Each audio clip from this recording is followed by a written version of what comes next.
Your project is profitable, but your bank account says you're broke.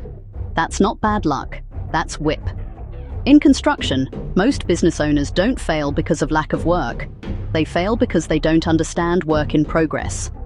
In this video, I'll show you what WIP actually is, why it destroys cash flow, and how to fix it fast. Work in progress is the value of work you've done, but haven't been paid for yet. It sits between cost incurred, revenue recognized, cash received, and if you're not tracking it, you're flying blind. WIP equals work done, but not yet invoiced or paid. Here's where it gets dangerous. You're funding the job yourself. You've paid labor, materials, subcontractors, but haven't billed yet. Profit looks fake. Your accounts show profit, but there's no cash in the bank. Overtrading risk. You take on more work, but cash can't support it. Late invoicing equals slow death. If you invoice monthly instead of weekly, you're stretching your own cash. Here's how you know WIP is hurting you. Jobs look profitable, but cash is tight.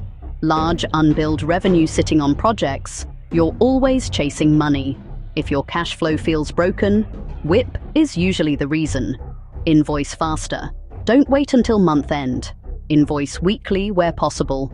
Track WIP weekly with StruVara. Every job needs cost to date, value to date, margin forecast. Align site and finance. Site teams must understand what's been earned and what can be billed. Tighten payment terms, shorter terms, faster cash. Enforce them, no exceptions. The best contractors don't just track profit. They track cash conversion. They know how much is earned, how much is invoiced, how much is actually in the bank. If you don't control WIP, you don't control your business. Subscribe and drop WIP in the comments for the StruVara and tracker.